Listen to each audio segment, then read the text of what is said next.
Hi everyone, welcome to UG entrance examination by the 24/7।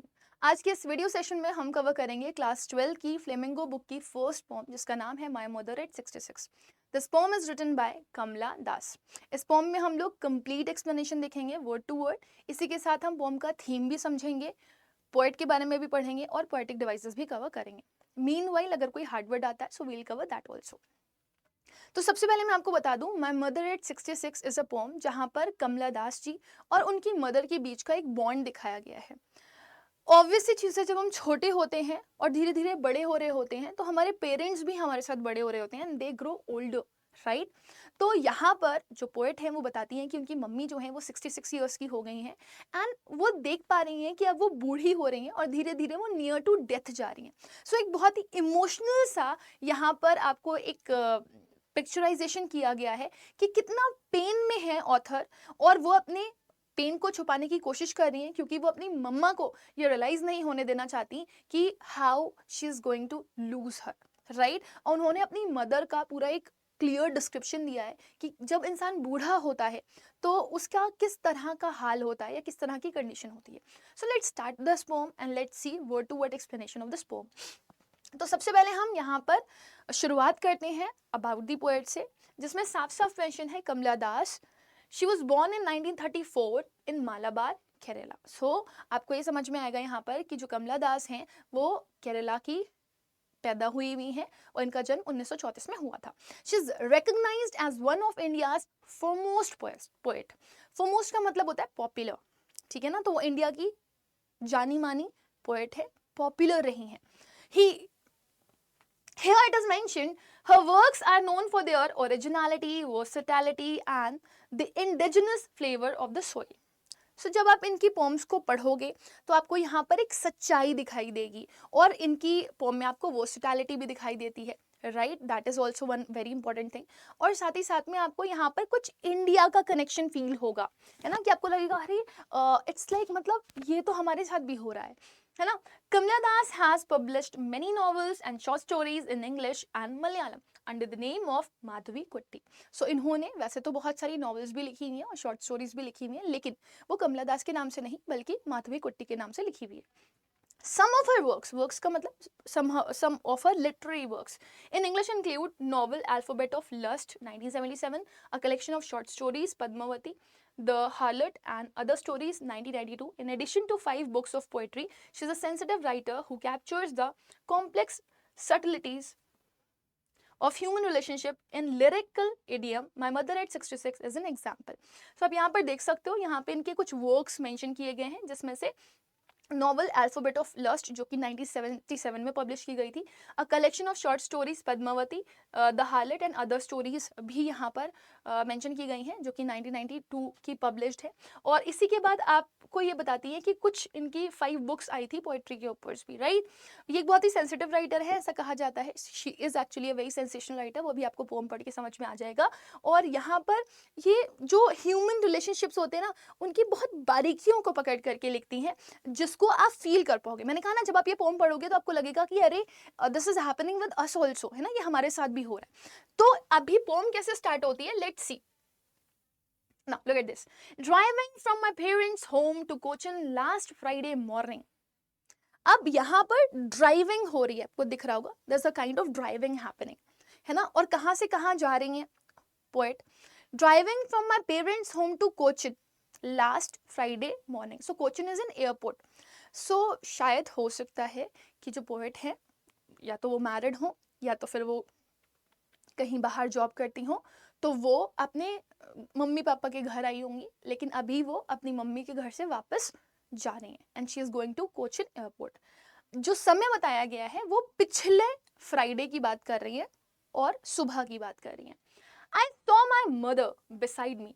अच्छा, जब ये जा रही हैं तो आपको ये समझ में आएगा that she is in a vehicle, है ना। व्हीकल वो जो है वो आप कंसिडर कर सकते हो कि वो कार है ना, क्योंकि ऑब्वियसली बाइक पे या स्कूटी पे आप बैठे होते हो तो पीछे होती हैं लोग, लेकिन उनकी मम्मी इनके बगल में बैठी हुई है।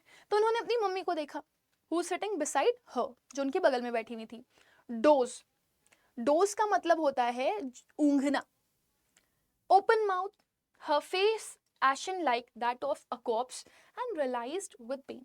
एशन का मतलब होता है राख जैसा, है ना, बहुत पेल। और कॉप्स का मतलब होता है डेड बॉडी। तो जब ऑथर अपनी मम्मी के साथ पिछले फ्राइडे मॉर्निंग में कोचिन एयरपोर्ट जा रही थी, कार में बैठी हुई, तो वो अपनी मम्मी की तरफ देखती हैं जो कि उनके बगल में बैठी हुई होती हैं। वो बोलती हैं कि मेरी मम्मी ऊँघ रही थी। Now this is a very common thing, जिससे आपको पता चलेगा कि कोई इंसान बूढ़ा हो रहा है। बैठे बैठे इंसान सोने लगता है, कमजोरी इतनी आ चुकी होती है बॉडी में, राइट। तो वो कह रही हैं कि उनकी मम्मी ऊँघ रही थी, उनका मुंह खुला हुआ था just like this, right. And उनका जो फेस था वो बहुत पेल हो चुका था, जैसे राख होती है ना, राख का कलर होता है ना, वैसे ही। या फिर वो बोल रही हैं कि जिस तरीके से एक डेड बॉडी होती है ना, उसके चेहरे से रंग उड़ गया होता है, क्योंकि ऑब्वियसली जब इंसान मर जाता है तो उसकी बॉडी का ब्लड फ्लो रुक जाता है, तो उसकी बॉडी पूरी फीकी पड़ जाती है। तो वैसे ही उनको उनकी मम्मी लग रही है। तो शी इज फीलिंग दैट कि उनकी मम्मी नियर टू डेथ है, that's why she is comparing her mother to that corpse. और फिर उनके अंदर दर्द होता है, एक दर्द सा उठता है। तो जब भी किसी भी इंसान को ये पता चलता है that now I am going to lose my brother very soon, है ना, तो वो पेन वो यहाँ पर फील कर पा रही हैं कि उनकी मम्मी इतनी कमज़ोर हो चुकी हैं कि शायद वो जिंदा लाश की तरह लग रही हैं, या फिर अब ये नियर टू डेथ हैं, राइट ना। अगर आप इस पैराग्राफ में पोएटिक डिवाइसेस को देखेंगे तो यूल गेट एजोनेंस। एजोनेंस में आपका वोवल साउंड का रेपिटेशन होता है। यहाँ पे आप ई साउंड को देख सकते हो, it is repeating.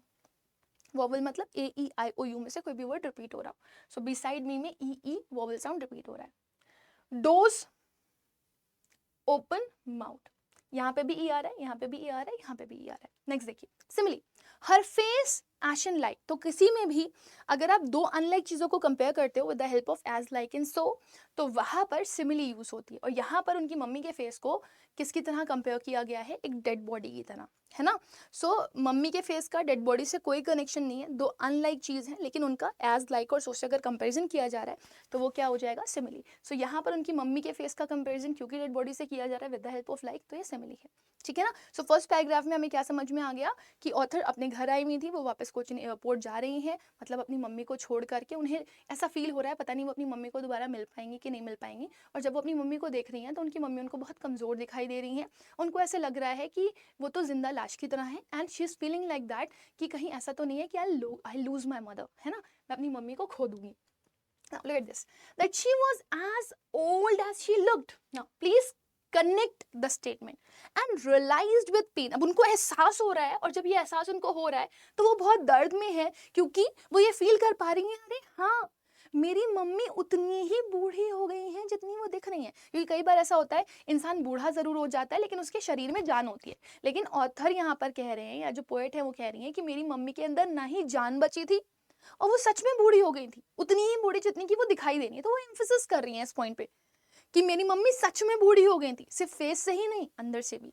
But soon put that thought away, लेकिन वो क्योंकि उस दर्द में नहीं रहना चाहती तो वो उस दर्द को अपने दिमाग से निकालने की कोशिश कर रही है। That means she is trying to deviate her mind, वो अपने दिमाग को डेविएट कर रही है। कैसे? And looked out at the young trees sprinting, the merry children spilling out of their homes. तो वो कार के बाहर देखने लगती हैं। जब वो कार के बाहर देखती हैं तो उनको दो चीजें दिखाई देती हैं, है ना। एक तो बच्चे जब झुंड में निकलते हैं ना तो पहले तो वो एकदम क्लोज टू होते हैं, फिर अचानक से फैलने लगते हैं। तो पहली चीज तो उन्हें ये देखने के लिए मिलती है। दूसरी चीज उन्हें क्या देखने के लिए मिलती है कि जब आप कार में मूव कर रहे होते हैं आगे, तो आपको लगता है पेड़ पीछे जा रहे हैं, है ना।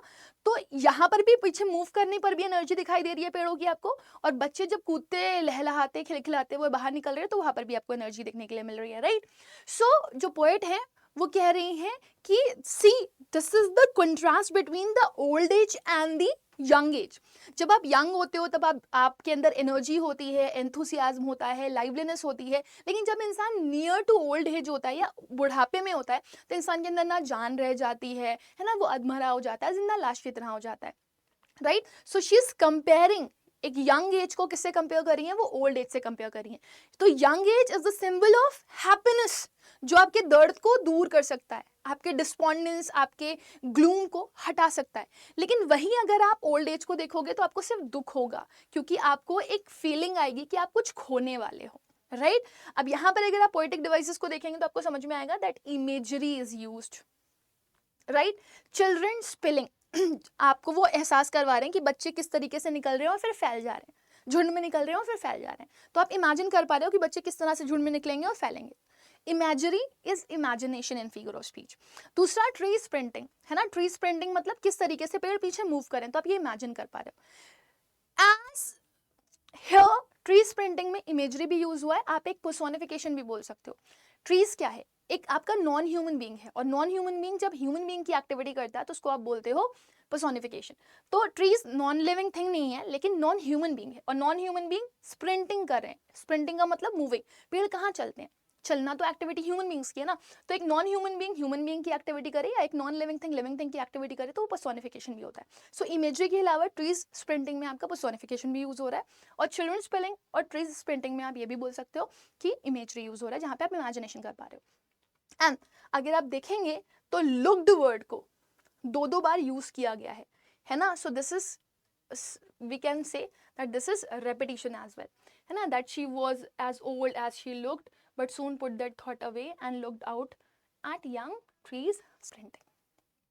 ठीक है, तो आपको दोनों पैराग्राफ समझ में आ गए। एक जगह पे पोएट डिस्क्रिप्शन दे रही हैं कि उनकी मम्मी कैसे दिखाई दे रही हैं, दूसरी तरफ वो ये एक्सप्लेन करने की कोशिश कर रही हैं सेकंड पैराग्राफ में कि जो मेरी मम्मी है वो ओल्ड हो चुकी हैं। ओल्ड एज में कोई खुशी नहीं रह जाती, कोई एनर्जी नहीं रह जाती। अगर आपको उस दुख से बाहर निकलना है तो आपको यंग एनर्जी वाले हालातों को देखना पड़ेगा, और वो आपको जवान लोगों में ही देखने के लिए मिलती है, that happiness, that energy, right. Now let's move ahead and look for the another part. But after the airport security check, standing a few yards away, I looked again at her van, pale as a late winter moon. Yard is a unit for measuring an area, है ना, और van का मतलब again पेल होता है। तो फिर कहती हैं कि अच्छा, एक पल के लिए कि मेरे को पेन फील ना हो कि मैं अपनी मदर को खो दूंगी, तो वो कार के बाहर दिखने लगती हैं। लेकिन फिर अब वो एयरपोर्ट पे पहुंच चुकी हैं, है ना, वहां पर चेकिंग हो रही है। तो उस समय उनकी मम्मी कुछ डिस्टेंस पे उनसे दूर खड़ी हुई है। वो फिर से उनकी तरफ देखती हैं, अपनी मम्मी की तरफ। वो उनको कैसे दिखाई देती हैं, पेल, वैन, मतलब उनके चेहरे का कलर फीका पड़ा हुआ है, वो बहुत ही एनर्जी लेस है। और इस बार वो अपनी मम्मी को कॉप से नहीं, इस बार वो अपनी मम्मी को लेट विंटर मून से कंपेयर कर रही हैं। कभी भी अगर आप देखना, जब ठंड होती है और जब चांद निकलता है तो ठंड की वजह से जो जो फॉगी एटमॉस्फेयर होता है, उससे चांद की रोशनी थोड़ी धुंधली पड़ जाती है, और धुंधली पड़ जाती है तो उसमें फीकापन आ जाता है ना। तो उनकी मम्मी के अंदर भी वो फीकापन है, वो बताने की कोशिश कर रही हैं कि चांद की रोशनी में जैसे एनर्जी नहीं लगती, वैसे ही मेरी मम्मी के फेस पे भी एनर्जी नहीं लग रही है, वो इतनी बूढ़ी हो चुकी हैं, राइट। सो यहाँ पर इस लाइन में भी वो यही बताने की कोशिश कर रही हैं कि मैं एक पल के लिए उस पेन से बाहर आने की कोशिश तो कर रही थी, लेकिन जब मैं वापस सिक्योरिटी चेक पर पहुंची तो फिर मेरी मम्मी को मैंने थोड़ा दूर खड़े हुए देखा, और मुझे ये एहसास हुआ कि अरे वो तो सच में बहुत कमज़ोर हो गई हैं, और फिर से उनका वही दर्द जाग उठा। यहाँ पर आपका अगेन सिमिली यूज हुआ है। सिमिली की स्पेलिंग करेक्ट कर लिएगा, SIMILE होता है ओनली।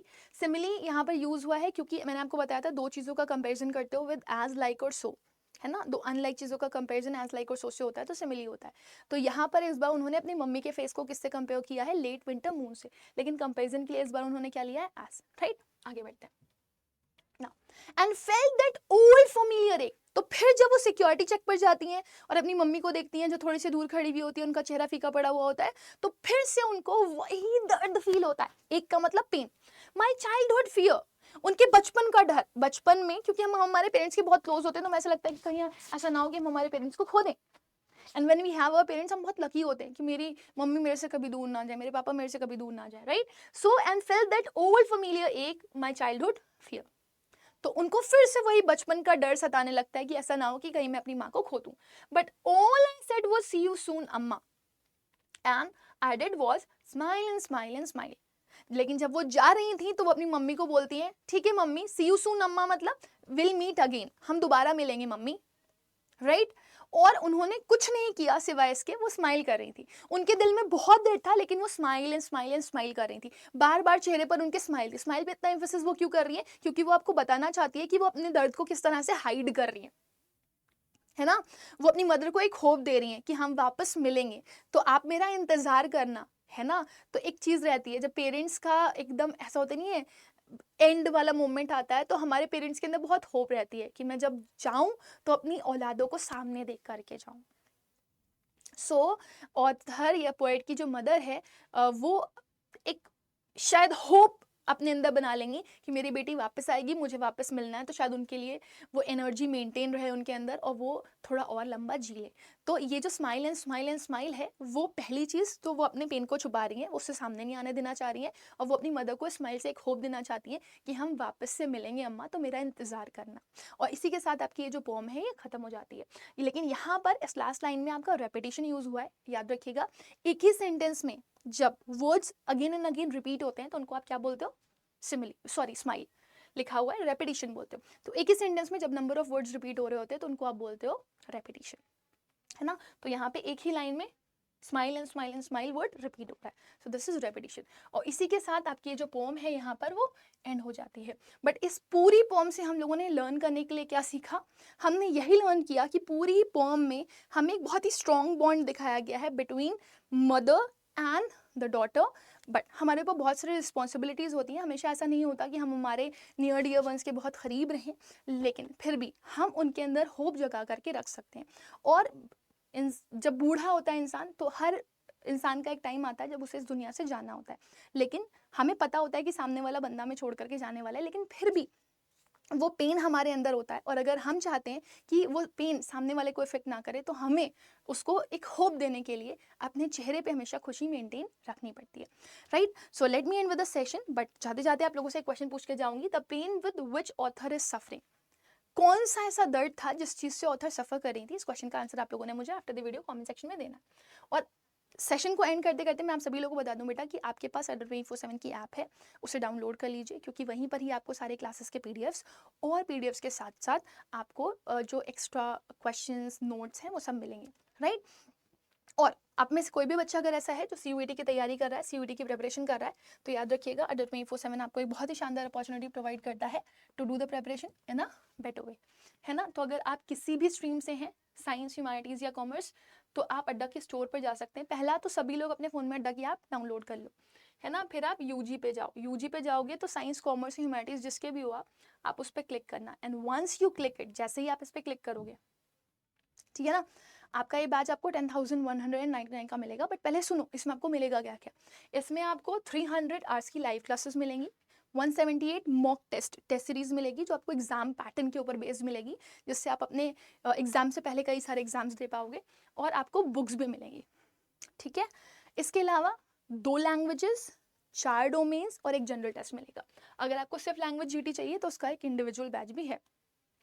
इसके साथ साथ आपको यहाँ पर live sessions, recorded sessions, teachers hand written PDF notes, daily practice papers मिलेंगे। उसके साथ साथ आपको डाउट सेशंस और काउंसलिंग सेशंस भी मिलेंगे, ठीक है ना। तो आप जितना पहले पढ़ना शुरू कर देंगे बेटा, उतना आपको हेल्प मिलेगी। बाकी if you want maximum discount here, you can use the code Y484 which will help you to score better, है ना। 9,959 रुपीज़ में आपको पूरा का पूरा बैच मिल जाएगा। So with this, let me end with the session. We'll meet again. तब तक के लिए bye bye. Take care. God bless you all and stay connected.